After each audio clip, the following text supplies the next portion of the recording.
Na cave lúgubre e úmida de uma antiga cisterna abandonada na Serra de Sintra, o ar cheirava a mofo e a um odor metálico e nauseabundo a sangue.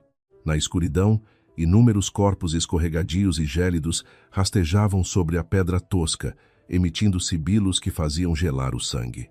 Catarina Silva estava encolhida no chão de pedra gélida, com as mãos atadas atrás das costas. Uma víbora cornuda, com a grossura do braço de um homem adulto, subia lentamente pela sua perna. As escamas frias colavam-se ao tecido fino da sua roupa, e a contração dos músculos do réptil provocava uma sensação de sufoco quase letal.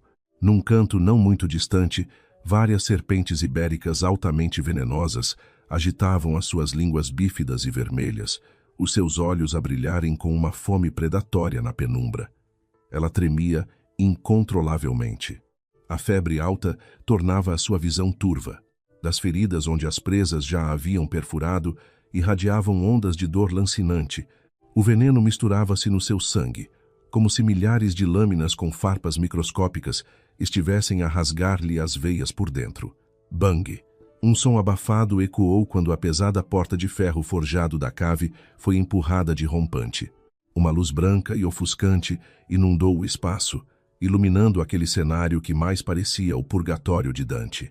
Catarina fechou os olhos em agonia, enquanto lágrimas incontroláveis escorriam pelo seu rosto, misturando-se com o sangue seco, dando-lhe um ar miserável. O som metálico dos saltos altos a bater na pedra aproximou-se. Trus, trus, trus! Ai, Gonçalo, olha para o estado da Catarina. Dá tanta pena, não dá? Uma voz feminina, açucarada e artificial, ecoou pela cave vazia. Catarina lutou contra as vertigens e abriu os olhos. Contra a luz, viu o casal que a fazia querer ranger os dentes até os quebrar. Beatriz Mendes vestia um vestido de alta costura branco imaculado, parecendo uma flor frágil e inofensiva, agarrada ao braço do homem a seu lado. E o homem que ela segurava usava um fato italiano feito à medida no Príncipe Real. O seu rosto era atraente, com a postura de quem pertence à alta aristocracia financeira de Lisboa. Mas naqueles olhos estreitos havia apenas uma frieza de gelar a espinha e um nojo palpável. Era Gonçalo Ribeiro, o marido pelo qual ela tinha abdicado de todo o seu estatuto, vivendo como uma mulher comum, servindo-o durante 3 anos inteiros. Quando esta louca te empurrou pelas escadas abaixo, não a vi com pena nenhuma de ti. A voz de Gonçalo era tão fria como o gelo quebrado. Ele olhava de cima para Catarina, como se observasse um monte de lixo pestilento. Catarina ofegou violentamente, os lábios secos a tremerem. Eu não a empurrei. O Gonçalo sabe que ela se atirou de propósito. Chega! Gonçalo interrompeu-a com um grito áspero. Deu um passo em frente e o seu sapato de couro de fabrico artesanal pisou sem piedade os dedos finos de Catarina, esmagando-os contra a pedra. Uma dor aguda atravessou-lhe os nervos. Catarina sugou o ar frio, mordendo o lábio inferior até sentir o sabor férreo a sangue, engolindo o grito de dor. Até agora, ainda tens o descaramento de mentir? A Beatriz não só foi empurrada por ti, como tu, de forma perversa, andaste a envenenar a comida dela, o que a levou a desenvolver leucemia. Catarina, como é que o teu coração pode ser tão podre? O rugido de Gonçalo ecoou pelas paredes, fazendo algumas cobras recuarem assustadas. Beatriz, fingindo tristeza, puxou a manga do fato de Gonçalo. Os seus olhos estavam vermelhos e algumas lágrimas caíram perfeitamente pelo seu rosto pálido. Gonçalo, não culpes a Catarina. Ela só fez isto porque te ama demais. Afinal, quando eu voltei do Brasil, ela sentiu-se ameaçada. Eu não me importo. Desde que o meu cancro tenha cura, mesmo que seja preciso extrair toda a medula óssea da Catarina, eu aceito. Por ti, Gonçalo, eu tenho de sobreviver. Aquela frase foi como uma faca romba a serrar o coração de Catarina, extrair a medula óssea. Então era este o verdadeiro motivo pelo qual a tinham trancado ali, nesta masmorra em Sintra, tratada como um animal. Não era um castigo. Era para a forçar a assinar o termo de consentimento para o transplante de medula. Ouviste? Gonçalo agachou-se, agarrando os cabelos desgrenhados de Catarina, forçando-a a olhar para ele. A Beatriz tem um coração de ouro. Ainda pede por ti. Assina agora este documento de doação de medula, e talvez eu considere tirar-te deste buraco infernal. Caso contrário, prepara-te para seres devorada viva por estes bichos. Catarina olhou para o rosto daquele homem, o homem por quem ela estivera disposta a abandonar o mundo inteiro, e de repente achou tudo de uma ironia grotesca. 3 anos. Mais de 1000 dias e noites de dedicação absoluta. Ela tinha, nas sombras, mobilizado os seus próprios recursos para pegar num jovem falido da aristocracia decadente de Cascais e elevá-lo ao topo como o novo magnata de Portugal. Pensou que tinha aquecido uma pedra com o seu amor, mas essa pedra virou-se e cravou-lhe a lâmina mais afiada no peito. E se eu não assinar? Catarina sussurrou num fio de voz, mas com o olhar fixo em Gonçalo. Um brilho malicioso passou pelos olhos de Beatriz. Ela encolheu-se, fingindo medo, e encostou-se ao peito de Gonçalo. Em seguida, com a voz mais doce do mundo, disse a frase mais cruel. Gonçalo, já que a Catarina é tão teimosa, parece que a doença dela mental não tem cura. Ouvi dizer que o veneno de cobra estimula os nervos. Que tal se os teus capangas lhe injetarem o soro antiofídico a cada 15 minutos? Basta manter-la viva, só a respirar. Se ela morrer, a vitalidade da medula já não serve, não é? Injetar o soro a cada 15 minutos.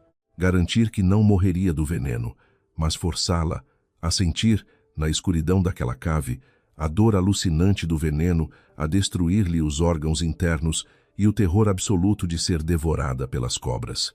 Gonçalo não franziu sequer o sobrolho. Apenas largou o cabelo de Catarina com repulsa, sacudindo as mãos como se tivesse tocado em lixo tóxico. Faz o que a Beatriz disse. Catarina, a minha paciência tem limites. Quando ganhares juízo, toca a campainha. Ele virou-se para sair, mas a ponta do seu sapato bateu numa pequena caixa de veludo que tinha caído no chão. Era o objeto que Catarina estivera a proteger com a vida antes de ser raptada. Aquele dia era o 3º aniversário do casamento deles. Na caixa estavam uns botões de punho que ela mesma tinha desenhado e mandado forjar durante um mês. Gonçalo olhou de relance para o botão de punho sujo de pó e soltou um riso de escárnio. Ainda tentas usar este lixo barato para me comover? Catarina, metes-me enojo. Crack.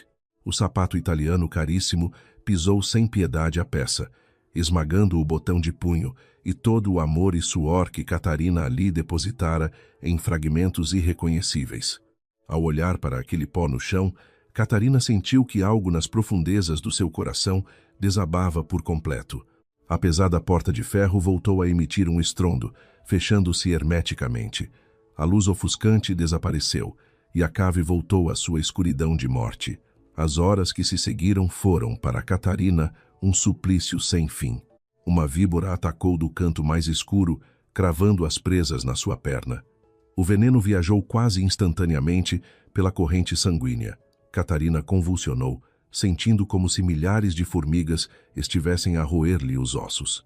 Quando estava à beira do choque anafilático, a pequena janela da porta abriu-se e uma mão com uma luva de borracha enfiou de forma bruta uma seringa no seu braço, empurrando o soro.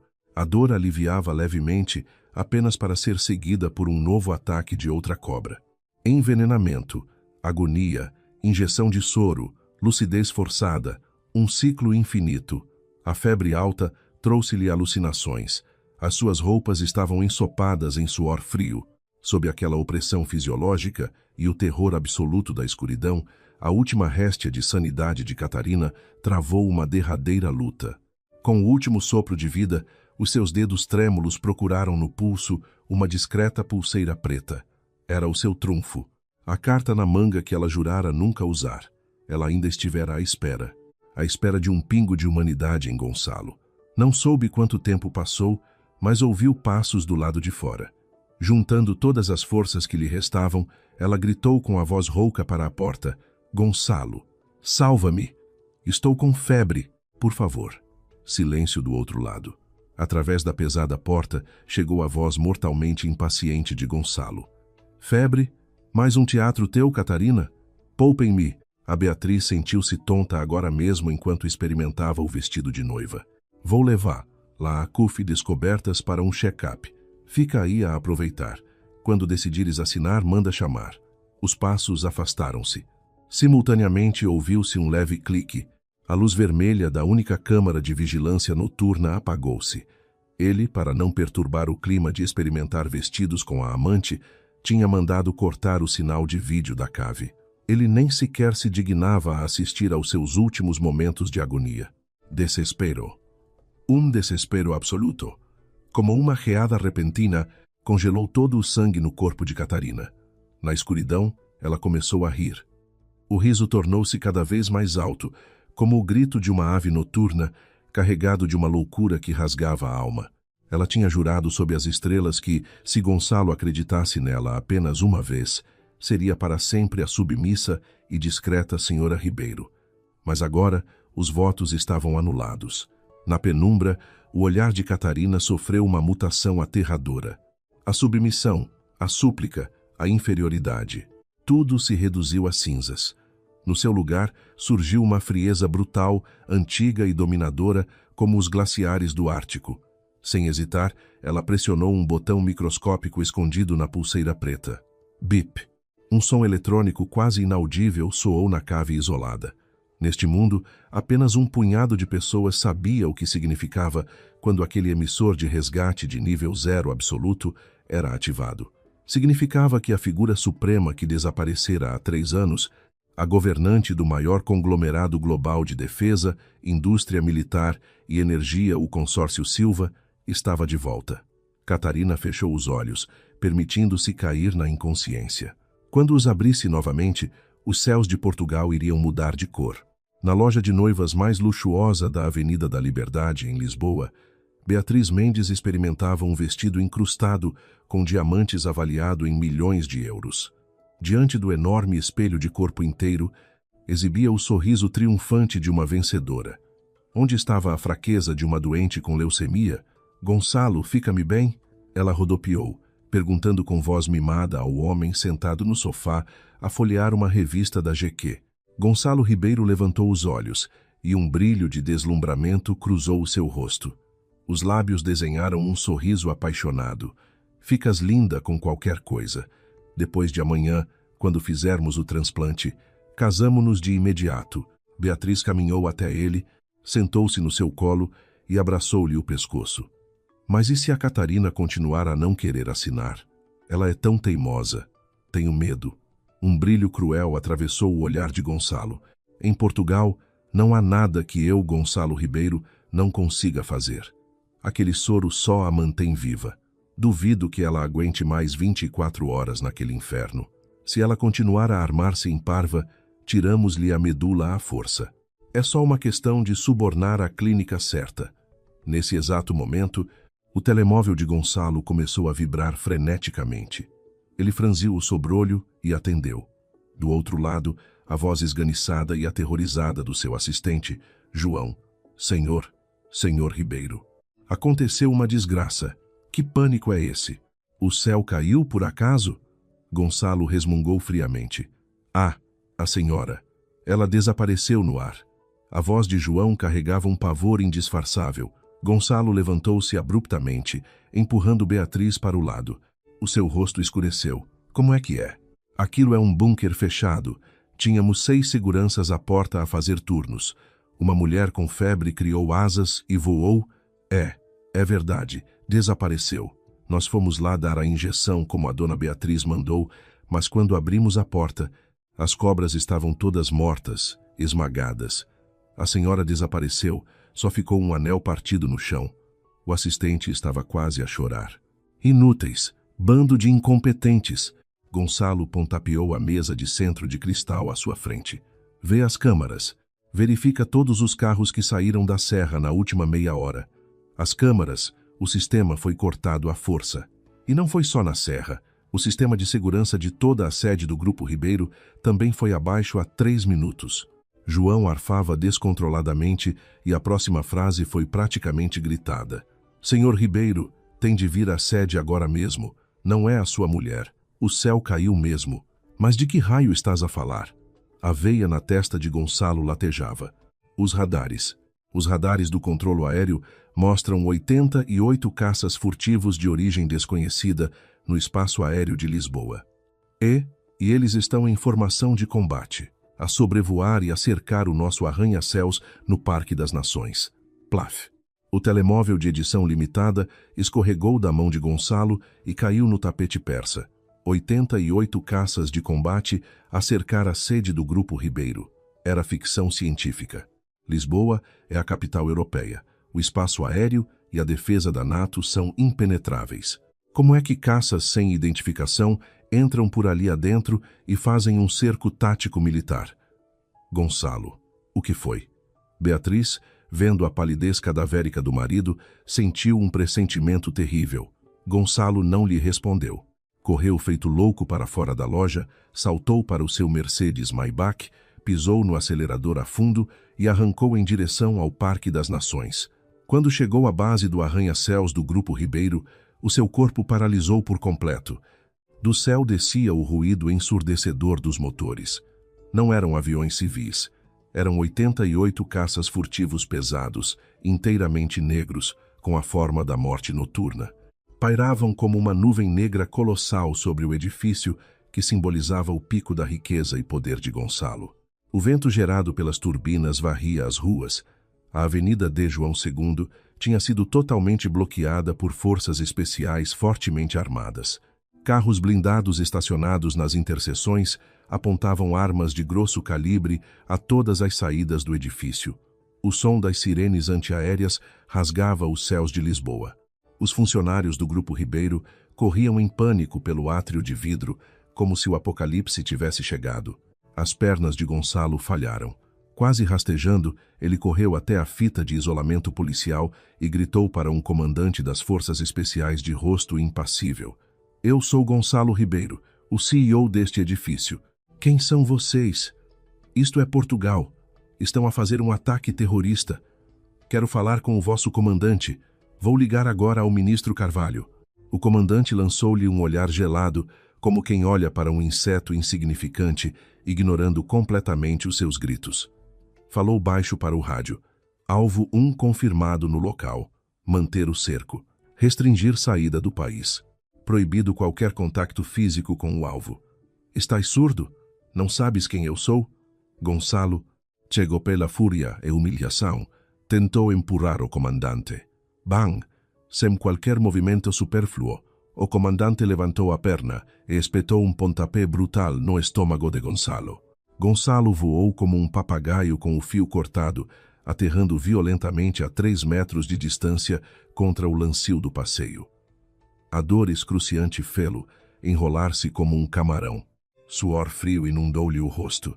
O seu tão orgulhoso estatuto, dinheiro e poder não valiam mais do que papel higiênico perante aquela máquina de violência absoluta. Enquanto isso, no aeroporto Humberto Delgado, em Lisboa, ao saber que a sede do grupo estava cercada por militares, a primeira reação de Beatriz não foi preocupar-se com a vida de Gonçalo, mas sim perceber que o jogo tinha virado. Com a consciência pesada de quem cometeu um crime, mandou as assistentes enfiarem todas as joias e dinheiro vivo em malas, com a intenção de apanhar o primeiro voo para o Brasil ou Suíça. Usando óculos escuros gigantes e máscara, rodeada de guarda-costas privados, ela correu para o terminal VIP. Despachem-se, paguem a segurança para nos deixar passar já. Beatriz resmungava, com as mãos a suarem frio.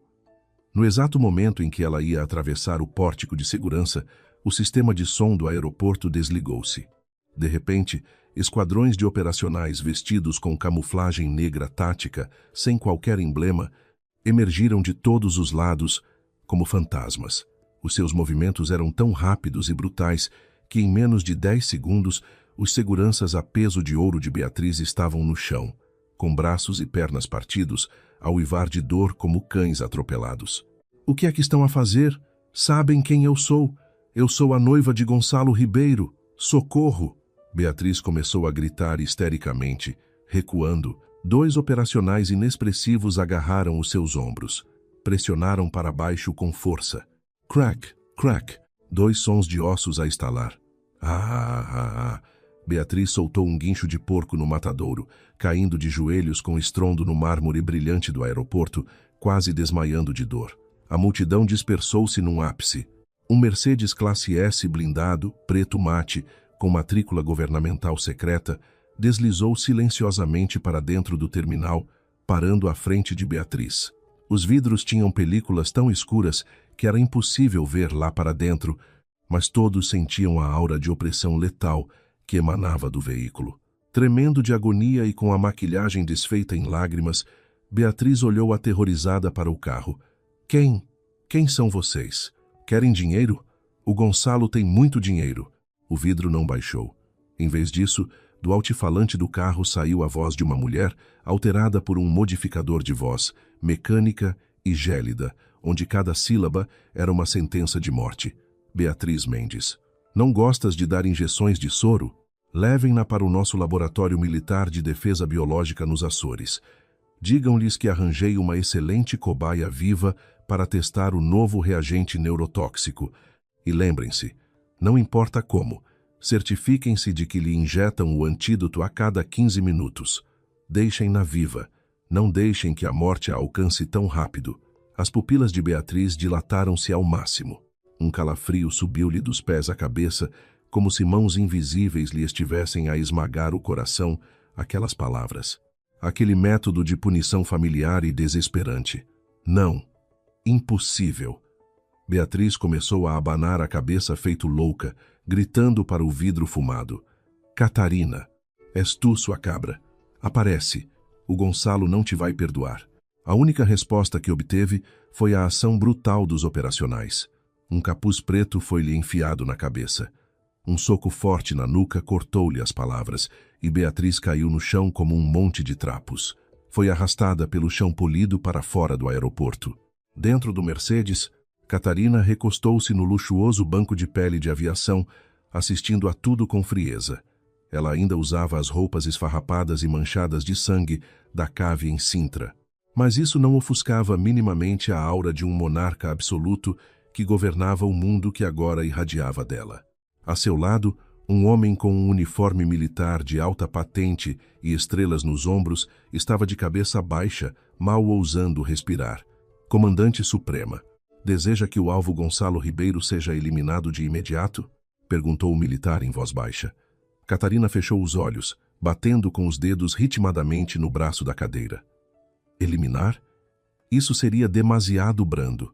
O seu sorriso era de gelar o sangue. Ele não se achava um magnata invencível que se construiu do zero. Ele não achava que estava acima de todos, capaz de decidir o destino dos outros. Abriu os olhos, o olhar atravessando o vidro fumado, imaginando Gonçalo rastejando perante as tropas no Parque das Nações. A sua voz cortou o ar como uma lâmina de damasco. Notifiquem todos os parceiros estratégicos, europeus e asiáticos. Em 10 minutos, cortem toda a cadeia de financiamento, fornecedores e patentes do Grupo Ribeiro. Quero que ele veja o seu tão amado império desmoronar-se num abrir e fechar de olhos. Quero que ele se arraste a implorar para me devolver, uma a uma, as peças que me roubou. O som ensurdecedor dos caças furtivos começou a afastar-se lentamente do céu de Lisboa.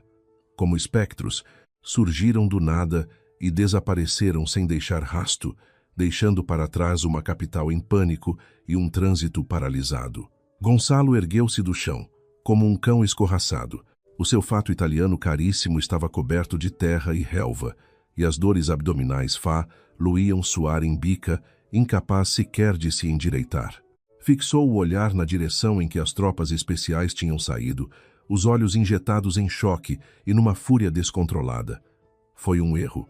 As coordenadas do exercício militar devem ter se enganado, murmurava Gonçalo, cerrando os dentes, tentando esconder de si mesmo o buraco negro de terror que lhe crescia no peito. Ele era o rei de Lisboa. Controlava as vidas de dezenas de milhares de portugueses no seu Grupo Ribeiro. Era impensável que alguém ousasse usar poder militar para o travar. Arrasado, Gonçalo correu para dentro do edifício. O lobby era o caos total. Diretores e chefes andavam aos encontrões como moscas tontas. Ao vê-lo, correram para ele como se fosse um bote salva-vidas. Senhor Ribeiro, os diretores dos bancos estão a ligar sem parar, estão a cortar as linhas de crédito. Senhor Ribeiro, a alfândega de Sines confiscou as nossas exportações, alegando segurança nacional. Doutor Gonçalo, Inspetores da autoridade tributária e do CEF já estão no elevador. Os relatórios catastróficos choveram como balas. Calem-se todos. Gonçalo rugiu histericamente, forçando a sua fachada de CEO autoritário. O mundo não acabou. Eu, Gonçalo Ribeiro, tenho contactos no governo. Vou para o meu escritório agora mesmo ligar pela linha segura ao ministro Carvalho. Empurrou a multidão, cambaleando para o elevador privado em direção à cobertura. O ministro Carvalho era o seu maior pilar em São Bento, o escudo que lhe permitia fazer o que queria neste império comercial. Com uma palavra dele, as coisas acalmavam. No escritório, com as mãos a tremer, marcou o número encriptado. O telefone tocou durante segundos que lhe pareceram brasas a arder na pele. Finalmente, atenderam. "Senhor ministro, salve-me." A voz de Gonçalo trazia um choro reprimido que ele próprio desconhecia. "Passou-se aqui algo em Lisboa. Uma tropa maluca cercou o edifício. Uma ilegalidade total. O senhor tem de intervir. Seu animal estúpido que não sabe o que é a morte." A voz do ministro Carvalho já não tinha a bonomia de sempre. Tremia com um terror absoluto. "Mas em que entidade é que te foste meter?" Gonçalo gelou. "Senhor, eu não fiz nada. Faço os meus negócios dentro da lei." "Dentro da lei?" O ministro berrou de pânico. Há 10 minutos, o Comando Supremo do Consórcio Silva de Defesa e Aeroespacial emitiu um código vermelho para o Conselho de Ministros. Classificaram todas as tuas empresas como alvo de risco global em 3 minutos. É uma força tabu que até os chefes de Estado europeus respeitam com reverência. O que é que tu fizeste para enfurecer aquela divindade da morte? Consórcio Silva. Gonçalo tremeu violentamente, o telemóvel quase a escorregar. Claro que conhecia o nome. Era o gigante invisível que controlava metade da energia mundial e o fornecimento militar da Europa. O fundo financeiro escondido por detrás dos governos. Mas um empresário como ele nem tinha o direito de limpar os sapatos ao Consórcio Silva. "Senhor ministro, deve haver um equívoco. Eu dou-lhe metade das ações, dou o grupo inteiro." Gonçalo implorava a chorar. "É tarde demais." O ministro soltou um riso sombrio. "Gonçalo Ribeiro, tu já és um homem morto. O teu nome já foi apagado dos registros da elite. A partir de hoje, nunca nos conhecemos. Tu. A chamada desligou. "Tu já és um homem morto." A frase ressoava na cabeça de Gonçalo. Antes que pudesse recuperar do choque, os telefones fixos, o seu telemóvel pessoal e o intercomunicador tocaram todos no mesmo segundo. Era a contagem decrescente de 10 segundos que Catarina impusera. "Senhor Ribeiro, as nossas 123 contas offshore nas Ilhas Caimão e na Suíça foram congeladas e limpas por hackers desconhecidos num piscar de olhos." O diretor financeiro entrou de rastos, pálido como um cadáver. Bang! O diretor de compras irrompeu segurando um tablet a tremer que nem varas verdes. "Senhor Ribeiro, 300 fornecedores globais cortaram o fornecimento. Exigem o pagamento da quebra de contrato em 2 horas. Se não, pedem a nossa insolvência." As ações. Na bolsa, a Euronext. Um broker berrou do corredor com voz desumana. "Alguém deitou bilhões no mercado a vender em massa. O nosso valor destilou. As ações caíram para zero. Zero. O império comercial. A maior fortuna de Portugal. Em menos de 10 minutos, varrida como um castelo de areia perante um tsunami de capital. Não era concorrência de mercado. Era um castigo divino. Uma aniquilação total. Não. Impossível. Gonçalo caiu na cadeira, os olhos sem foco, arrancando os cabelos. Como é que tinha atraído este inferno? Que escama de dragão tinha tocado? Foi então que um flash o atingiu. A família Silva. A família da sua esposa invisível que ele atirou para os escombros de Sintra. Havia rumores na alta sociedade de Lisboa de que a família Silva, embora recatada, era a verdadeira nobreza ancestral com raízes insondáveis. Gonçalo sempre escarnecera disso, achando que eram apenas velhos aristocratas falidos a viverem de ilusões. Se fossem assim tão poderosos, como é que Catarina seria a sua fada do lar capacho durante 3 anos? Mas agora, no desespero absoluto, era a sua única boia de salvação. "Preparem o carro." Levem-me à Quinta dos Silva, em Sintra. Ele rugiu feito louco e saiu a correr. Na zona oeste de Sintra, a antiga e imponente Quinta dos Silva estava escondida sob copas densas. Os enormes muros de pedra e os portões de ferro forjado centenários transpiravam uma autoridade sufocante. O céu de repente fechou-se e uma tempestade torrencial desabou sobre Portugal. O Maybach miserável de Gonçalo travou a fundo à porta da quinta. Sem sequer abrir o guarda-chuva, tropeçou para fora do carro. O seu cabelo impecável colava-se ao crânio. A água escorria pelo fato molhado. Correu para o grande portão fechado, batendo desesperadamente na aldrava de ferro. Abram. Sou eu, Gonçalo Ribeiro. Sou o genro dos Silva. Quero falar com o patriarca. Por favor, ajudem o grupo Ribeiro. A chuva batia-lhe na cara com força, mas ele não parou. Ele sabia que a cada segundo que passava, bilhões evaporavam. Caiu de joelhos nas duras pedras da calçada da quinta. Por dinheiro e poder, ele abdicava de qualquer réstia de orgulho. O tempo passou, o frio gelava os ossos. Quando ele estava quase a desmaiar, achando que tinham sido abandonados, ouviu-se um rangido grave. Os pesados portões, que pareciam não se abrir totalmente há décadas, abriram-se para fora. Uma alegria eufórica invadiu Gonçalo.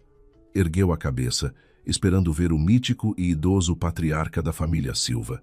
Mas o que viu fez o seu sorriso gelar e as pupilas encolherem de puro horror. Não havia nenhum velhote de cabelos brancos. Em vez disso, havia duas fileiras de mercenários de elite, trajados com uniformes de combate pretos, armados até aos dentes, emanando uma aura de matança, de arrepiar a espinha. Formavam uma avenida impenetrável de aço humano, de cabeças baixas, numa postura de veneração extrema a uma divindade intocável. Atrás deles, alinhavam-se figuras de fato escuro, impecáveis. Se o cérebro de Gonçalo ainda funcionasse, teria reconhecido lobos de Wall Street, advogados de topo da Europa e os líderes da máfia internacional. Agora, todos esses gigantes globais pareciam servos humildes em redor de uma mulher que Gonçalo nunca sonhara encontrar ali. Catarina Silva. Ela já não vestia o vestido barato cheio de sangue e lama que usava para lhe agradar, nem as roupas comuns da Ribeiro. Trajava um fato de alta costura totalmente negro, feito à medida por um designer exclusivo. O cabelo estava apanhado num penteado austero e perfeito. A maquilhagem no rosto era afiada e gélida. Nela, não restava qualquer vestígio de submissão. Do seu corpo, emanava uma aura de realeza tão aterradora que Gonçalo sentiu um impulso quase incontrolável de se prostrar no chão. Era a presença da governante absoluta. Trus, trus. O som dos sapatos de salto-agulha no chão molhado soava a gelo. Abadaçada por um guarda-costas com um enorme guarda-chuva negro de fibra de carbono, ela aproximou-se. Catarina olhou de cima para o farrapo humano deitado na lama. No seu olhar não havia ódio, mas sim um desinteresse absoluto, como quem olha para lixo. Estavas à procura do patriarca da família Silva? A voz de Catarina era suave, mas atravessou o ruído da chuva e perfurou os tímpanos de Gonçalo com um calafrio fúnebre. Gonçalo engoliu água da chuva, a mente em curto-circuito. Catarina, por que é que estás aqui? Como é que tens a ousadia de vestir isso? Estás a brincar aos ricos no meio desta crise? O homem arrogante continuava em negação. Preferia acreditar que Catarina roubara as roupas a alguém do que admitir que a mulher que ele torturou no buraco das cobras pudesse ser algo mais. Chama o patriarca. Tu, uma mulherzinha qualquer, não me faças perder tempo. Catarina sorriu friamente para o palhaço em que ele se tornara. Sem lhe responder, ergueu levemente a mão direita, revestida de uma luva de pele preta. Um titã das finanças de fato e óculos de aros de ouro deu um passo à frente, com um sotaque de Oxford polido. Comandante Suprema, eis o relatório final de liquidação da insolvência do Grupo Ribeiro em Lisboa, gerado pelo consórcio Silva. A avaliação real é de negativo 30 mil milhões de euros. Ele está falido e enfrentará acusações internacionais de fraude financeira. Bum! O título Comandante Suprema e o relatório de liquidação caíram como um trovão diretamente no crânio de Gonçalo. Comandante Suprema, consórcio Silva, os olhos dele iam saltar das órbitas. Tu, quem és tu afinal? Catarina curvou-se ligeiramente, aproximando aquele rosto belo, mas letal. O perfume luxuoso sobrepôs-se ao cheiro da lama. Vamos apresentar-nos novamente. Os lábios vermelhos de Catarina abriram-se e cada sílaba foi uma lâmina cortando a vaidade de Gonçalo. Governadora do consórcio Silva Global. Chefe contemporânea da família Silva. E a mulher de quem tu ibas extrair a medula. Gonçalo começou a tremer violentamente. O terror puro engoliu-lhe a razão. Então fora ela? Os 88 caças furtivos. O tsunami financeiro. Era tudo ela. Não. Impossível. Gonçalo agarrou freneticamente as calças de Catarina. Um soldado chutou-o de imediato para a poça. Ele rastejou. Tu eras sustentada por mim. Eras a minha empregada. Os teus recursos fui eu que os dei. Como é que pode ser a chefe dos Silva? Os que tu deste? Catarina endireitou-se, olhando-o com piedade irônica. Achavas mesmo que uma empresa quase na falência em Cascais se tornava o maior império de Portugal em 3 anos devido ao teu gênio? Estalou os dedos. Atrás dela, o assistente projetou um holograma no ar. Documentos confidenciais flutuavam na tempestade.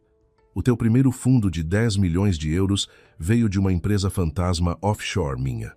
O projeto de urbanização em Alcântara, de que tanto te orgulhas, foi dado porque eu obriguei os teus concorrentes a desistir. E aqueles talentos da tua tecnologia eram investigadores de topo dos nossos laboratórios de defesa em Bruxelas disfarçados. O teu império foi apenas um brinquedo que eu te atirei para ver se eras digno de um casamento. Gonçalo, o chão fugiu-lhe por completo. A expropriação da sua dignidade e inteligência foi total. Ele julgava ter dominado Catarina com o seu poder. Na realidade, ela tinha comprado o campo de jogo inteiro. A sensação brutal de choque, humilhação e terror fê-lo revirar as entranhas. Blearga! Um jato de sangue negro saiu-lhe da boca, manchando a pedra de Sintra. Percebeu a monstruosidade que cometera. Ele não provocara um chefão. Ele tinha obrigado uma deusa a converter-se num demônio da vingança. E, no processo, tinha rasgado o seu próprio bilhete de lotaria para a elite mundial. Catarina, amor, eu errei. Gonçalo nem limpou o sangue da boca, atirando-se a bater com a cabeça no chão, esfolando a testa. Fui enfeitiçado pela Beatriz. Eu nunca a amei, foi sempre a ti. Lembra-te dos nossos 3 anos. Dá-me uma oportunidade. Esta imagem de um cão miserável implorando, comparada à sua postura fria na cave, era de uma ironia suprema. Os nossos 3 anos, murmurou Catarina, os lábios desenhando um sorriso. Bem, já que prezas tanto as memórias, eu dou-te uma oportunidade. Gonçalo levantou a cara coberta de sangue, cheio de esperança selvagem. Ela perdoou-o. Desocupa a cobertura do edifício do Grupo Ribeiro, disse ela, em tom monótono. O consórcio Silva precisa de um novo centro de comando da Península Ibérica, mas como gostas tanto da empresa, permito-te ficares lá a trabalhar. Gonçalo gelou. Catarina ia apoderar-se do seu edifício. Mas ia deixá-lo lá dentro? Fazer dele um diretor? Qualquer coisa servia para dar a volta. Obrigado, Catarina. Obrigado. Vou provar o que valho. Mal ele sabia que o verdadeiro inferno psicológico estava a começar, 3 dias depois. Edifício na Avenida de João II, Parque das Nações. O logótipo da Ribeiro fora arrancado, substituído pelo escudo negro gigante do consórcio Silva. Na cobertura, o escritório que outrora representara o poder de Gonçalo era agora o centro de controlo de Catarina. Do lado de dentro da porta dupla de carvalho maciço, ouvia-se líderes globais a discutir contratos de centenas de milhares de milhões de dólares que afetavam o PIB de países inteiros. E, do lado de fora, Gonçalo, o ex-rei daquele castelo, vestia a farda azul de algodão rasca dos contínuos e da limpeza, forçado por 2 mercenários gigantes a ficar ajoelhado no chão gélido do corredor de mármore com uma esfregona na mão. Esta era a sua oportunidade. Esfregar o chão do seu próprio império falido, observando os gigantes de fato andarem à sua frente, sentindo até a medula do osso que ele nunca passaria de um lixo espezinhado sob os pés de Catarina. Não. O orgulho de Gonçalo estilhaçou-se até virar cinzas, enquanto ouvia os números estratosféricos ditados lá dentro. Comandante, disse um assistente, aproximando-se de Catarina na grande secretária. O laboratório biológico nos Açores enviou imagens novas. Os testes da 7ª fase do antídoto com Beatriz Mendes prosseguem. Catarina assinou um contrato militar de defesa europeia sem levantar os olhos. Ainda está viva?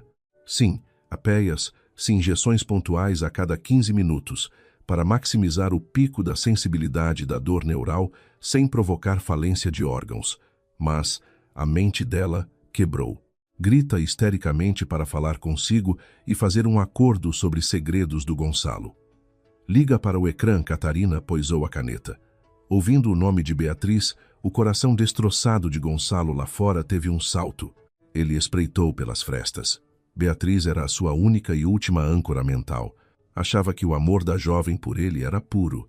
O último triunfo romântico sobre a esposa gelada, o gigantesco painel LCD da parede da cobertura ligou-se. A imagem mostrava uma masmorra úmida nos Açores, forrada a tubos de aço. Amarrada à maca cirúrgica estava uma aberração irreconhecível. A pele outrora alva era agora roxa e esverdeada pelas necrose e venenos, cabelo em tufos arrancados, olhos encovados, rebentados de capilares. Se não fossem os ossos da cara, Gonçalo nunca reconheceria aquela noiva maravilhosa que tinha ao colo há 3 dias. Soltem-me, matem-me. O uivo de Beatriz era um guincho excruciante e visceral. Beatriz, a voz gelada de Catarina ecoou pelas colunas do laboratório açoriano. Querias falar? Aquele som foi como a última réstia de esperança no inferno. Beatriz atirou-se aos gritos contra as amarras, falando velozmente. Catarina, senhora Silva, eu conto tudo. Peço-lhe, execute-me. Foi tudo culpa daquele filho da puta do Gonçalo. Foi ele que me obrigou a atirar-me das escadas para te incriminar. Ele queria o divórcio, mas não queria perder os teus milhões ocultos. Lá fora, a cabeça de Gonçalo pareceu explodir. Olhou, incrédulo, para a mulher, outrora o amor da sua vida, agora a vendê-lo ao desbarato, e achas que ele não sabia o teu valor real. Ele falsificou a minha leucemia. E ele andou a meter neurotoxinas microdosadas no teu jantar durante meses para te submeter. A leucemia era falsa. A tua medula óssea produz um anticorpo hiper raro que vale milhões no mercado negro. Ele ia vender-te até a última gota de sangue. Cada sílaba era um golpe fatal na espinha de Gonçalo. A prova de amor desnudava agora as trevas abismais do seu lado mais negro, expostas a todos os presentes. Mentira, sua puta rafeira, estás a mentir para salvar o pelo. Gonçalo berrou feito maníaco no corredor, tentando irromper pela porta para matar a mulher. Mas uma coronhada surda do segurança polo a morder o chão, sangrando no mármore recém-lavado. Catarina manteve a expressão neutra. Isso é pouco para uma bala, Beatriz. Há mais. O dinheiro da Suíça. As contas offshore do Grupo Ribeiro. Ele desviou 30 milhões para as contas que meteu no meu nome. Era lavagem de dinheiro, corrompeu autarcas na Câmara de Lisboa. As passwords estão todas comigo. Eu dou-te tudo. Mata-me. Vitória mental. Que coisa ridícula. Perante o terror do poder absoluto, o amor e o sacrifício dissolviam-se num pântano. Catarina fechou a emissão de vídeo. O silêncio reinou na sala. Ela caminhou até a porta aberta e olhou lá para baixo, para a figura cor de cinza a contorcer-se. Ouviste bem, Gonçalo? O sorriso de Catarina era puro escárnio, a suprema punição psicológica. Este era o anjo pela qual arriscaste matar-me. Tu achavas que a estavas a usar para me humilhar. Na realidade, acabaste como um idiota colossal, sendo mordido pela própria cadela raivosa que criaste. Foste a tua própria chacota.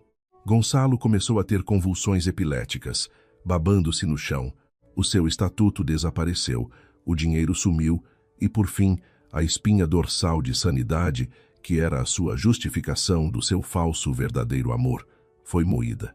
Ele abriu a boca e grasnou, rastejou feito barata de 4 patas no chão. A sua mente derreteu. O homem implacável que dominara Lisboa foi apanhado do chão como lixo pelo colarinho pelos seguranças, arrastando um trilho de sangue pelos corredores límpidos, perante o olhar de desdém e repulsa da elite da empresa. Lançaram-no rampa abaixo para o antigo armazém industrial fechado nas fundações do arranha-céus, que cheirava a óleo e mofo. Bang! O pesado portão metálico fechou-o no escuro gelado. Na negrura nauseante, a dor no crânio fez Gonçalo despertar bruscamente do delírio. Ele começou a ofegar ruidosamente. Na escuridão projetavam-se os risos de Catarina e a cara demoníaca de Beatriz.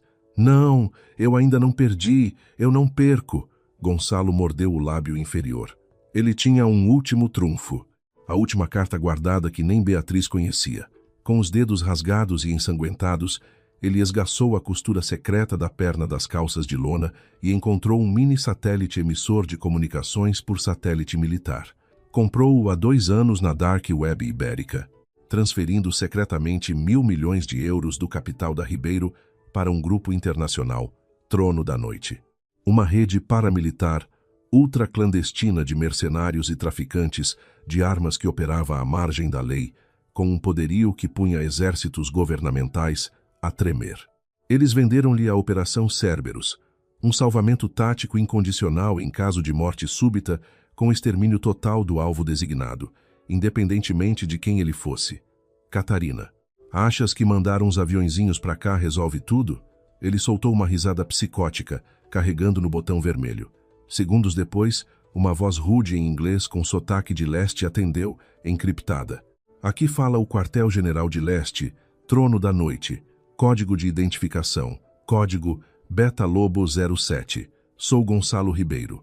Gonçalo sussurrou furiosamente para o microfone, agarrado a este como a um crucifixo. Os 1.000 milhões estão pagos. Exijo o resgate. Estou aprisionado na base da sede Ribeiro no Parque das Nações, Lisboa. Invadam isto. Matem todos na cobertura, especialmente a Catarina Silva. Tragam-me a cabeça dela. Do outro lado, o operador verificou dados. Coordenadas aceites. Parque das Nações. O nosso destacamento operacional Lobo Ibérico acabou de atracar num navio camuflado no estuário do Tejo. Em 20 minutos, tomaremos esse arranha-céu. Bip! Gonçalo desatou numa gargalhada alucinada na cave nojenta. O sangue pingava nas costas das mãos dele. Ele visualizava a Catarina fuzilada, a sala banhada no sangue da alta roda. Perante a metralhadora AK-40 e 7 cega e pura violência mercenária, não haveria dinheiro nem poder empresarial que lhe salvasse as cabeças ocas. Eu serei o último a rir. No entanto, nesse mesmo instante, na cobertura sumptuosa do edifício, a atmosfera estava perfeitamente descontraída, beirando o irônico. A chuva parou. O sol cintilante do final de tarde brilhou através das vidraças até ao rio Tejo. Catarina estava sentada na sua poltrona de comando em pele, desfrutando calmamente de um chá preto dos Açores, super exclusivo na sua chávena de porcelana da Vista Alegre. Parecia que destruir um homem em 20 minutos era menos cansativo que espanar o pó de um casaco. Naquele imenso escritório, sentado de pernas cruzadas no sofá, encontrava-se um homem vestido com um sobretudo tático integral negro, girando no dedo um isqueiro de platina. O seu rosto era profundamente desenhado, exibindo a aura brutal de alguém habituado a degolar gargantas nas trincheiras, mas cujo olhar focava apenas na presença tranquila de Catarina, o seu refúgio e veneração absoluta. Tiago Lobo Vasconcelos. O líder invisível que, nas sombras dos últimos 3 anos, enquanto ela vivia como submissa mulher casada, geriu toda a imensa infraestrutura criminal e de combate global da família Silva. A lâmina mais sedenta de sangue de Catarina. Ele usou o Consat, disse Tiago languidamente, pousando o isqueiro e rindo com desdém sonoro. A divisão local do Trono da Noite. Aquele idiota ibérico no comando da unidade apanhou a missão de ataque. Neste momento, há 300 soldados mortais a entrar em carrinhas blindadas pela IC-2 rumo aqui. Ah! Catarina soprou o vapor do chá e abriu um sorriso gélido de puro divertimento. É sempre impressionante como a estupidez do Gonçalo rompe com os limites do intelecto humano. Enviar a minha própria organização externa de varredores para me tentar matar. Tiago riu gostosamente, com um fascínio mortífero nos olhos ao encará-la. O Pacóvio achou que estava a esbarrar no pico da violência global com o Trono da Noite. sem fazer ideia que essa guilda mercenária é só o quintal sujo subsidiário do consórcio Silva de Defesa. Paga as tuas contas de luxo usando os teus cães de caça para te morder. O que vamos fazer? Deixar? Ver o espetáculo da estupidez? Catarina baixou os olhos frios. Diz a segurança do edifício para abrir as portas da frente. Abram caminho. 15 minutos depois. Cabum! Uma explosão síncrona arrancou os portões de metal das docas subterrâneas do edifício. A nuvem de fumo branco espalhou-se pela umidade. Gonçalo foi atirado para trás, tossindo pólvora, mas os seus olhos brilhavam de euforia. 15 sombras enormes e armadas com equipamento tático e visão noturna invadiram o parque de estacionamento como demônios ceifeiros. Um monstro careca, com uma cicatriz a cortar-lhe o pescoço, agarrou Gonçalo. És tu o Beta Lobo 07? Perguntou num português duro. Sou eu, sou eu. Gonçalo agarrou-o, deitando lágrimas de alívio. Onde está o comandante de topo? Destruíram a cobertura? Mataram-na? O comandante-chefe já lá está em cima a limpar a zona. Ele ordenou levar-te para assistires. O Brutamontes respondeu sem expressão. Gonçalo sentiu as forças voltarem. Puxou um colete imundo e pô-lo ao pescoço. O seu porte erecto ressuscitou temporariamente. Ia vingar-se pela desgraça da sua empresa e a sua destruição física. Ia rir daquele poço de sangue. Subiram de elevador, ladeado pelos fuzis M4. Ao aproximar-se da cobertura, no longo corredor de mármore, Gonçalo não viu fumo de tiros. A imponente porta dupla estava ligeiramente aberta. Gonçalo pontapeou a porta brutalmente. Bang! Mas o sorriso esgazeado morreu antes de se desenhar. Lá dentro não havia cadáveres, nem a elite global feita em pedaços. Catarina mantinha a postura relaxada, verificando calmamente um documento de ação da Bolsa de Londres, indiferente à horda de fuzis de assalto. A seu lado, encostado a uma estante, estava o letal Tiago Lobo Vasconcelos, de sobrancelha erguida. No centro da sala estava um líder mercenário altíssimo, envergando blindagem tática pesada de topo de gama. Comandante, o que estás a fazer aí parado? Gonçalo espumou, esticando o dedo trêmulo para Catarina. Paguei-vos 1.000 milhões de euros. Queimassem-na a tiro. Quero a cabeça dela agora. Mas nenhum dos mercenários armados atrás de Gonçalo ergueu o fuzil. Em sincronia mortífera, eles recuaram um passo e abateram as armas para o chão, focando-se no teto. Gonçalo gaguejou. Vê. Vocês. Foi aí que o massivo comandante mercenário rodou sobre os calcanhares. No seu rosto desfigurado pelo tempo de guerra, não havia qualquer malícia para os alvos na sala, mas sim reverência. Nem sequer fitou Gonçalo, o contratante de 1.000 milhões, com o canto do olho. Caminhou em direção à mesa e, em frente ao par de globos oculares saltados de Gonçalo Ribeiro, ele caiu de joelhos com um estrondo aterrador no pavimento de madeira de ébano. Divisão Europeia, Esquadrão Ibérico do Trono da Noite, codinome Vasculhador. Reporto à Comandante Suprema. O demônio sanguinário esmurrou fortemente o coração no lado esquerdo do seu colete com o punho fechado. Comandante, confirmado o pedido de extermínio interno. O bicho apelidado de Gonçalo Ribeiro, assim como os 10.000 dossiês ocultos nas caimão do seu esquema sujo, estão totalmente cativos. Esperamos ordem de aniquilação. O silêncio fúnebre dominou a sala do alto comando. Sentia-se apenas o ruído do ar-condicionado de alto débito, exalando o hálito frígido de uma tumba. O sangue abandonou o corpo de Gonçalo. O mundo colapsou, fragmentado e poeirento. O trono da noite. O supremo sindicato do crime paramilitar, ao qual ele oferecera 1.000 milhões pelo homicídio de uma mulher. Dirigia-se a ela de joelhos perante a deusa majestosa, chamando-lhe Comandante Suprema. E, isso, é falso. Estás a brincar. Bruxaria. Estão feitos em bloco contra mim. Gonçalo recuou num choro babado e ruidoso, caindo redondo de joelhos. Tiago soltou a risada estridente, parando frente a Gonçalo, agachando-se com a superioridade implacável de quem olha para um inseto com pena assassina. Gonçalo Ribeiro, a tua limitação estúpida superou todos os manuais de psicopatologia que alguma vez li. Tu acreditas que os degraus do poder do crime que tu consegues alcançar são a elite mundial? O que vês como topo São apenas os cães vadios que o consórcio Silva adota para ir lamber as sujidades das calçadas do mundo. E a deusa que senta à cadeira, meu tolo, é ela quem forja os dogmas do abismo. A tua realeza, em cima do pedestal dela, é esgoto ralo. O machado das palavras rachou o córtex frontal do raciocínio e dignidade daquela fraude ambulante. No jogo cósmico, Gonçalo não era a vítima ou o herói antagonista. Ele só fornecera a areia pela qual ia ser desintegrado. Tentar triturar Catarina Silva usando o canhão de Catarina Silva era o nível máximo de ironia. O que saiu da garganta de Gonçalo não foi humano. A psique fragmentou. Ele batia violentamente com o rosto contra o soalho, prostrado de pernas ao ar, esmurrando, chorando o nada. 10.000 milhões. Compraram o céu do mundo. Catarina, o meu fogo de artifício brilha. Tum, tum. O CEO implacável perdeu a mente para sempre e riu com os babosos na cara no chão do Parque das Nações. O que ordena, comandante? Perguntou Tiago. Catarina virou-se preguiçosamente de costas para o infeliz, debruçando os braços no imenso parapeito de vidro virado ao estuário, no Tejo ao crepúsculo. Ele acha a reputação e posição o centro gravitacional deste país, disse a deusa numa voz cortada em gelo.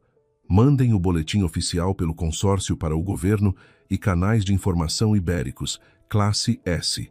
Primeiro, certifiquem a colaboração e fomento ao terrorismo do Gonçalo no trono da noite e à lavagem cruzada.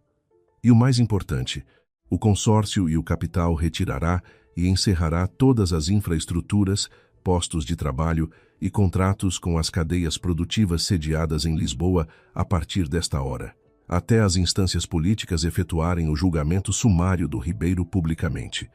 O mercenário engoliu em seco. A erradicação de 10.000 postos de trabalho vitais de Lisboa ia gerar uma revolta sanguinária. Era atirar o animal para a multidão furibunda, onde não restaria sequer pó da alma dele. Meia hora após, Lisboa explodiu. O pânico na economia varreu as praças e jornais. As chamadas governamentais explodiram à velocidade da luz. Multidões com pedras, sem salários e desesperados marcharam pelas avenidas. O outrora inquestionável Império Ribeiro caiu aos pés de Gonçalo Ribeiro, enquanto as corporações antimotim e forças da PSP o arrastavam do edifício para a viatura. Ao atravessar o Parque das Nações, milhares de ex-funcionários gritaram pela pele daquele crápula infame. A PSP parou o andamento intencionalmente para apaziguar a ira das massas contra a sua carcaça. O linchamento decorreu à bastonada cega. Pela culpa daquele traste em incomodar a raiva divina, 100.000 vidas portuguesas entraram na câmara de fome. Gonçalo sofreu perfuração óssea. Um estilhaço de garrafa vazou-lhe o olho esquerdo. Banhado no charco barrento com uma poça fétida carmim, ele emitiu ganidos afogados virados para o céu, rasgado no pico do edifício corporativo de onde fora arremessado. Catarina já não retribuiu um olhar à ralé esquecida. O estabelecimento prisional de Monsanto, em Lisboa, uma penitenciária subterrânea abissal da máxima vigilância do país, imergiu o criminoso Gonçalo no andar 15 das catacumbas secretas do complexo Ar Sem Sol, apenas a fragrância nauseante de feno cru e latrinas partilhadas. Gotas, gotas. Num farrapo apodrecido de uniforme lúgubre, Gonçalo estava de cócoras, parecendo um esqueleto sem um dente que morde e que perdeu um olho pela fúria de Lisboa. Uma das pernas foi destroçada sem auxílio ortopédico. Ele vivia de pesadelos. Na negridão perene, ouviu um sibilar fétido. A única janela visual que possuía saltava o choque psicótico no escuro, batendo febrilmente no tornozelo e na virilha. Cobra. Víboras, fogem de mim. Ele balbuciou numa língua oca. A sala em Monsanto estava nua, a 1.500 metros nas pedreiras de betão isoladas da floresta urbana. A escuridão criava espasmos de neurotoxina da masmorra, em Sintra, a rasgarem-no até aos capilares internos com dores fulminantes. Ele coçou o tecido até esfacelar a veia de sangue para ver se achava uma presa envenenada fantasmagórica. Socorro, eu imploro. Tragam soro de cura, injectem-no. Carrascos, implorava a rasgar a pele na grade inviolável. O guarda fechou os lábios, desdenhoso. Bateu rudemente com o cacetete nas amarras. Emudece. Um animal que fuzilou milhões de pão desta nação. Morre de podridão sem incomodar. Traste. Gonçalo tombou exausto. Foi nesse momento, numa tela obsoleta do corredor, para instruções da pena no teto do betão estanque da prisão, os relés brilharam. De imediato, em todo o país.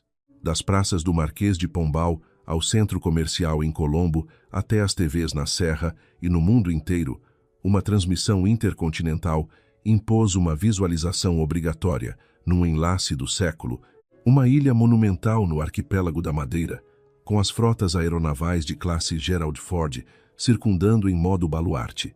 Caças do futuro rasgaram a Via Láctea transatlântica, com formações que cegaram em brilho azul-aço as transmissões mundiais, e o ecrã rasca de Gonçalo. A pupila sã de Gonçalo colou. O coração que feneceu desfalecera no pulso morto. Ao fundo de um corredor forrado a seda de platina, lá estava Tiago, do trono da noite.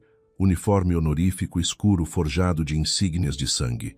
O carrasco global suavizou a postura homicida, virando a testa devota da imensidão negra a ela. O ecrã rodou perfeitamente e Gonçalo urrou agonizante a deidade inegável, Catarina Silva. Catarina vestia um vestido monumental costurado à mão há 36 meses, com seda ônix de aranha, cravejada de obsidiana estelar, espelhando no chão cintilante estrelas distantes.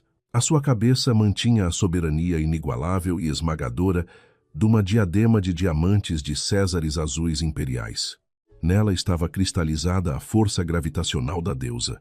Perante os arquiduques, donos da América corporativa, velhos barões dos Illuminati, todos os senhores ajoelharam, curvando-se nas vestes a Senhora do Equador e Hemisférios.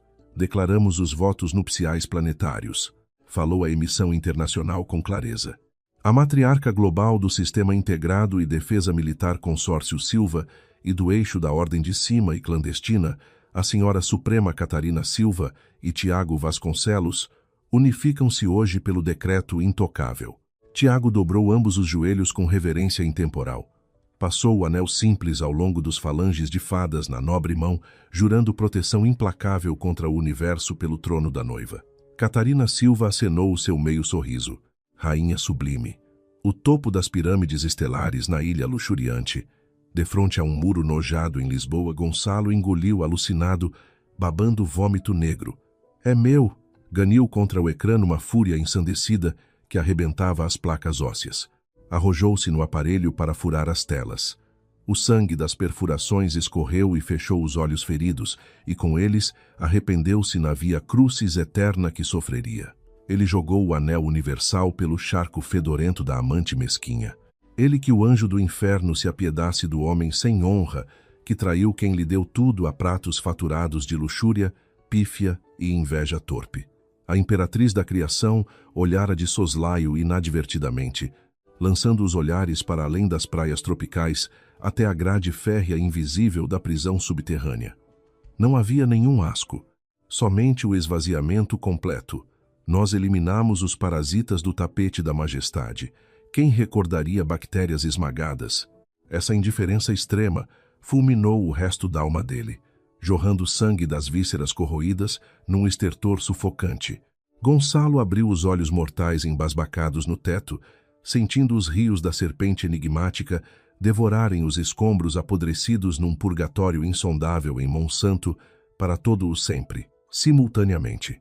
Na cave infernal biomolecular no arquipélago insular açoriano, sirenes esquizoides gritavam na penumbra. O corpo grotesco amorfo, sem a fisionomia dita humana, anteriormente conhecida por Beatriz, estava num estado de mutação hediondo pelos reagentes contínuos e desumanos. A tortura da morte revogada acenava num frenesi cada quarto de hora, para os nervos dilacerarem num picador em fogo real. Matem-me, arfou ela nos tubos biológicos. Ao ver um pistão espinhal robotizado, prestes a aplicar os injetores neuroparalisantes para a 10ª punção torturante, algo instintivo rugiu de dentro da escumalha humana. Beatriz desfigurou a pulseira cirúrgica, rompendo tendões num coágulo hemorrágico violento, com uma arrancada estripada suicida, cravando a cabeça podre num motor de hélices e lâminas operatório cortante. Crash. Salpicos no aço estéril. O crânio fútil extinguiu-se no buraco metálico para desfrutar da aliviante dádiva macabra de escapar ao Deus Supremo ofendido, reduzida a nada absoluto sem sequer rasto do pó da sua existência miserável. Brisa oceânica violenta com odor perfumado da brisa salgada atlântica perpassava um dos continentes flutuantes gigantes. O imenso porta-aviões tático termonuclear de uma frota furtiva que rasga os mares profundos partia agora a caminho. Há 30 dias após a revolta no globo ibérico perante a cerimônia, a esquadrilha indômita do exército aéreo furtivo guardava a nau capital em fileiras estelares impenetráveis da deusa majestosa, a base da família Silva. Ao anoitecer, carmim cor de pêssego afagou as lâminas das embarcações. No pico das plataformas, ergueu-se um traje minimalista albino na indumentária marinheira de combate, sem adereços cerimoniais na cabeleira formidável arrastando-se para a popa, encarnando total hegemonia nos céus em calmaria, sem remorsos perante a opulência dos mundos submetidos. Um pesado e viril casacão de inverno da marinha cobriu Catarina e abraçou os seus ombros alvos e frígeis. Tiago ficou parado, estupefacto, uma silhueta monumental unindo os dedos maciços nela ao vento marítimo.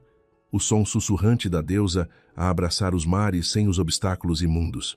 Um oficial superior a envergar a condecoração Silva apressou-se nas costas, reverenciando a posição rígida militar do regimento. Comandante. Relatório expedido pelo gabinete ibérico a finalizar o incidente na cadeia penal de alta segurança na localidade da prisão de Monsanto, Lisboa. O recluso Gonçalo Ribeiro, oficializado na câmara vegetal com encefalograma limpo, cérebro estagnado totalmente catatônico, na paralisia total. Aos parceiros parasitas e familiares que lucraram ilegalmente durante as investiduras nos contratos, liquidamos nos corredores da Bolsa até ao derradeiro euro extorquido globalmente sem escrúpulos. Sobre a sede do antigo polo industrial na Baía Nacional e marcas de escuma falida e periférica deixadas intocadas, vamos exterminar tudo a cinzas ou reabsorver o nome ao conglomerado? O oficial suplicou ordens, sem alento ou fôlego, com os ombros pesados do pavor e dever perante os céus da deusa. Catarina mirou a extensão intocável no abismo oceânico da água profunda, com a alma inerte no seio do silêncio, sem soltar nem o esboço de tremor por escutar os resquícios no nome maculado. A palavra Ribeiro soava mais obsoleta e repulsiva que um livro rasgado sem lendas ou heroísmos baratos. Apenas pó da sarjeta para as nuvens celestiais, onde residia perenemente no patamar infinito intocável de Império Supremo. Esticou os braços elegantes capturando uma pena de uma gaivota pura, varrida pelos ventos quentes portugueses, girou nos punhos da líder máxima e permitiu que este assoprasse nas monções dos píncaros e desaparecessem por completo do espectro material, até caírem nas ondas das tempestades, num vórtice infinito, apagando toda a dor do mundo terrestre na sua glória suprema da liberdade de renascimento infindável, na supremacia intocável, sem qualquer restrição para os deuses e gigantes. Apaguem tudo, respondeu a voz cristalina, uma cisão do apocalipse eterno sem perdão ou lembranças, apagando do firmamento cósmico sem piedade da poeira esfarrapada, o nome que nem aos ratos faria morada em qualquer arquivo. A lixeira imunda nem corromperia as tintas celestiais para se sentar nos arquivos de defesas mundiais. Desintegrem a fumaça de 3 anos e esse nome bastardo Ribeiro, e como se nenhuma linha na epopeia fora elaborada nesse passado, para sempre varrida do nosso universo de titãs.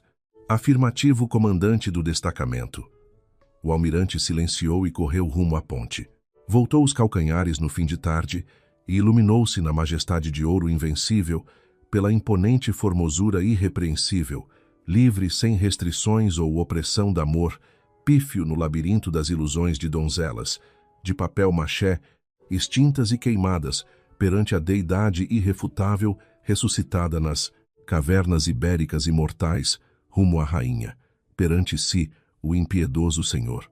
E agora? Tiago cerrou os dedos, agarrando as mãos gélidas macias perante as vastidões estreladas com devoção da eternidade. Catarina Silva entrecruzou-se nos nós dos dedos e partiu aos horizontes sem medos nenhuns. Destruía a encenação falsa obsoleta de escravidão da amor. Preparar as forças celestiais. Iremos patrulhar com fogo intocável os novos reinos divinos de esplendor absolutos formados neste planeta. O som supersônico e esmagador partiu a tempestade dos caças furtivos a rasgar o céu noturno, triturando tsunamis de corrupção infame num rolo opressor do couraçado marítimo no ápice das ondas, cortando o caminho eterno da divindade, a dominar impiedosa as galáxias infinitas absolutas do pináculo da glória de todos os mundos e do poder soberano total que nunca recuará sem o seu hino daço final.